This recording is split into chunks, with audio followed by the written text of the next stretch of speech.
Now that Apple Day is finally over, we got to see the next generation of iPhones as well as Apple Watches. But in today's video, we're going to go ahead and compare the Apple Watch Ultra versus the Apple Watch Ultra second generation. This way, for us who actually purchased the first gen, we have a bit general understanding if it's actually worth upgrading. And to save you some time, no, because I have a list of reasons why there's a lot of cons over pros. But however, if you are in the market for an Ultra, I have some important details I'd like to share with you so you don't get ripped off. Let's get started. So first of all, the biggest letdown was finding out that it's still going to continue to have that same silver titanium color style to choose from. Meanwhile, the iPhone 15 Pros receive additional color options to choose from. So unfortunately, there's no color option for the Ultra. It's going to continue having the same Ultra titanium color that we've seen in the first gen. So when you compare the two side by side, there's no noticeable difference. Heck, even the watch face that's available on the Ultra 2 is also now available on the Ultra 1.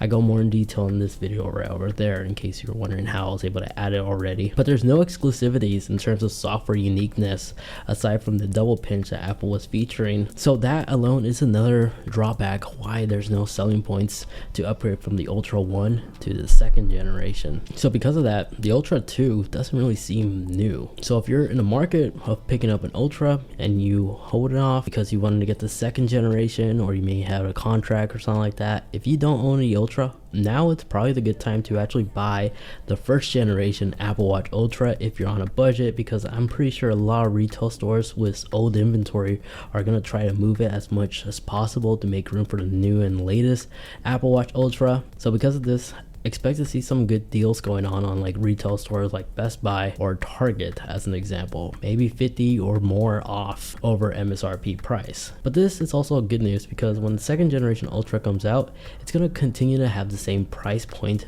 that the first generation Ultra started off with. So it's still going to be selling for $799 with cellular included, of course. But aside from the new watch faces, the display size, the body dimension, it's literally a one-on-one copy. However, the Ultra first generation was the brightest Apple Watch available in the market. The second generation actually received 50% boost in overall brightness, as the Ultra second generation can actually go up to 3000 nits. That is mind-blowing in my opinion, because 2000 nits in my opinion was really good, especially in direct sunlight. I never had any complaints about its brightness like I did with my previous Apple Watches.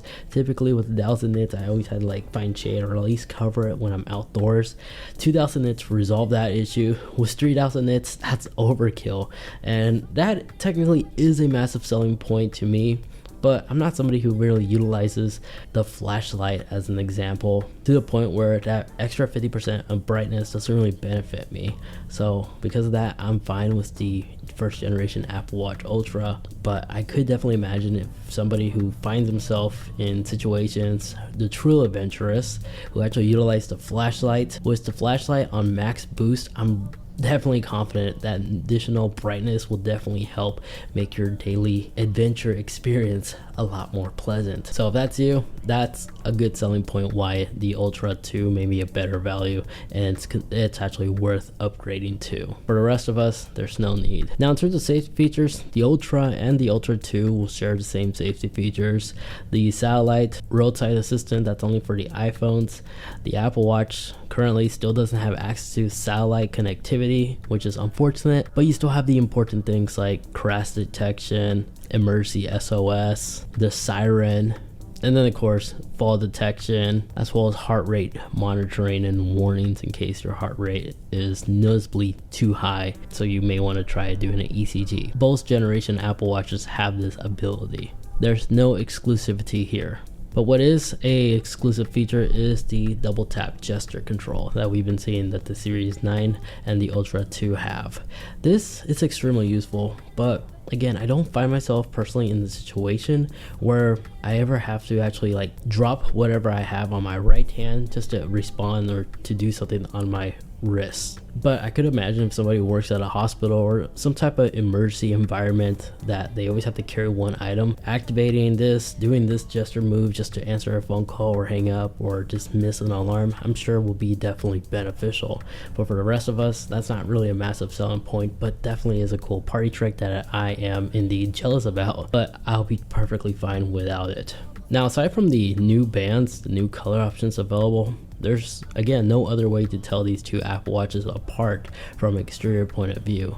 But the new bands Apple was talking about are the same bands we've seen on the Ultra 1 when it was first unveiled, just with new color options to choose from. But when it comes to overall storage, both share the same exact identical storage between two generations. Even though the S9 chip is new, it's not a relabel version of the S8 what the Ultra 1 has. This one is much more advanced and definitely does have some interesting features to talk about. One of my favorite features is the integrated Siri.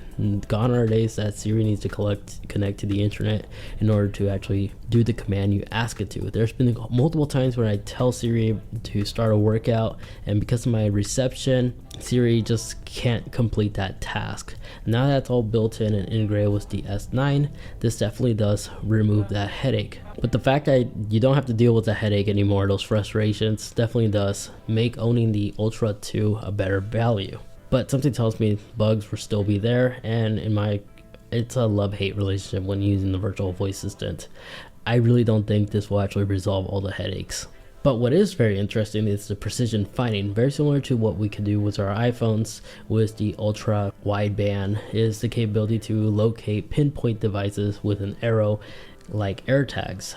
Apple Watches will soon be able to do that. Only the Ultra 2 and the S9 are the two with the latest chip, and those were the only two devices that will be able to do that on your wrist. Minor feature, but definitely really cool if you don't have access to your iPhone. But aside from the precision finding, in terms of important features like battery life, it's identical. Ultra 1 and the Ultra 2 share the same 36 hours estimate battery life under a single charge, but the Ultra 2 can actually go 72 hours under a single charge in low power mode enabled supposedly. Meanwhile, the Ultra 1 was rated to be able to last 60 hours. Quite impressive. This definitely requires some testing. So with all that said, it's the same price, same exact design. There's really no way to tell the two apart from one another. So because of that, depending on your situation, I would recommend getting the Ultra 1, especially if you're trying to save some money, because you're not missing out of any important features. Both have the same impressive GPS technology.